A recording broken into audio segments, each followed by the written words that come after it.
Hi friends, welcome to Nisha's mind tales. ಈ ಸರ್ತಿ ಒಂದು ರೋ ನಾವು ಬಸಳೆ ನೆಟ್ಟದ್ದು, ಅಂದರೆ ಇದು ಸ್ವಲ್ಪ ಸಣ್ಣ ಎಲೆಯದ್ದು ಬಸಳೆ ನೆಟ್ಟದ್ದು, ಮತ್ತು ಎಲೆ ಇದು ಹಾರ್ಡ್ ಇರ್ತದೆ, ದಪ್ಪ ಇರ್ತದೆ. ಇದು ಆಲ್ರೆಡಿ ಈಗ ಅಂದರೆ ಬೀಜ ಆಗಿದೆ. ಇದಕ್ಕೆ ಗೊಬ್ಬರ ಎಲ್ಲ ಏನು ಹಾಕಲಿಲ್ಲ, ಹಾಗೆ ಇದು ಮೇಲೆ ಬಂದಿಲ್ಲ. ನೆಕ್ಸ್ಟ್ ಇದು ನುಗ್ಗೆ ಮರದಲ್ಲಿ ಹೂ ಹೋಗಿದೆ, ಇನ್ನು ನುಗ್ಗೆ ಆಗಲಿಲ್ಲ. ಅಂದರೆ ಈ ಮರದಲ್ಲಿ ಫಸ್ಟ್ ಆಗಬೇಕು ನುಗ್ಗೆ, ಇದರಲ್ಲಿ ಇಲ್ಲಿ ತನಕ ಸಹ ಒಮ್ಮೆ ಸಹ ಆಗಲಿಲ್ಲ ನುಗ್ಗೆ. ಈ ಸರ್ತಿ ಹೂ ಹೋಗಿದೆ, ಇನ್ನು ನೋಡಬೇಕು.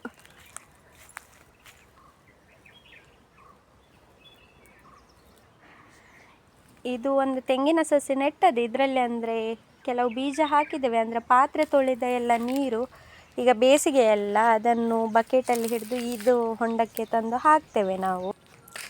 ಇದು ಹೋದ ಭಾನುವಾರ ನಮ್ಮ ಮನೆ ಹತ್ತಿರ ಇದು ಗಾಡಿಯಲ್ಲೆಲ್ಲ ಬರ್ತಾರಲ್ಲ ನರ್ಸರಿಯವರು, ಸೊ ಅವರು ಬಂದಿದ್ದರು. ಹಾಗೆ ಇದು ಒಂದೆರಡು ಶೋ ಪ್ಲ್ಯಾಂಟ್ ತಗೊಂಡಿದ್ದೇನೆ, ಮತ್ತು ರೋಸ್ 2 ತಗೊಂಡಿದ್ದೇನೆ. ಇದು ಒಂದು ಮಲ್ಲಿಗೆ ಹೂ, ಇದರಲ್ಲಿ ಹೀಗೆ ಇದು ಮೊಗ್ಗಾಗಿ ಹೂ ಆಗ್ತದೆ. ಈ ಥರ ಒಂದು ಸಣ್ಣದು ಬಿದ್ದಿದೆ ನೋಡಿ, ಹೀಗಿಲ್ಲ ಇವತ್ತು ತೋರಿಸಲಿಕ್ಕೆ. ಇದು ಆ್ಯಕ್ಚುಲಿ ಶೋ ಗಿಡವೇ, ಇದು ನೇರಳೆ ಕಲರ್ ಇದು ಹೂ ಆಗ್ತದೆ. ಇದು ನಿಜವಾಗಿ ಕಾಟು ಬೇಲಿಯಲ್ಲೆಲ್ಲ ಆಗ್ತದೆ, ಆದರೆ ನೋಡಲಿಕ್ಕೆ ಚೆಂದ ಕಾಣ್ತದೆ ಅಂತ ಹೇಳಿ ತಗೊಂಡಿದ್ದೇನೆ. ನಮ್ಮ ಮನೆಯಲ್ಲಿ ಎಲ್ಲೋ ದಾಸವಾಳ ಇಲ್ಲ ಅಂತ ಹೇಳಿ ಒಂದು ಎಲ್ಲೋ ದಾಸವಾಳದ್ದು ಗಿಡ ತಗೊಂಡಿದ್ದೇನೆ. ಬಟ್ ಈ ಗಿಡ ಎಲ್ಲ ಕಾಸ್ಟ್ಲಿ, ಇದಕ್ಕೆ 250 ಕೊಟ್ಟಿದ್ದೇನೆ, ಇದಕ್ಕೂ 250 ಕೊಟ್ಟಿದ್ದೇನೆ, ಇದು 200, ಮತ್ತು ರೋಸಿಗೆ 150 ಈಚ್ ಕೊಟ್ಟಿದ್ದೇನೆ.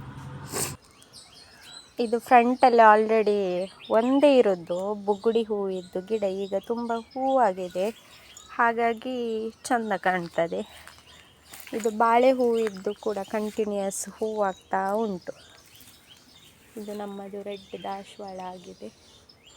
ಫ್ರೆಂಡ್ಸ್, ಇದು ಇವತ್ತಿನ ಮಿನಿ ಲಾಗ್. ನಮ್ಮ ಯೂಟ್ಯೂಬ್ ಚಾನಲನ್ನು ಯಾರಾದರೂ ಹೊಸದಾಗಿ ನೋಡುವವರು ಚಾನಲನ್ನು ಲೈಕ್ ಮಾಡಿ, ಶೇರ್ ಮಾಡಿ, ಕಮೆಂಟ್ ಮಾಡಿ. Thanks for watching.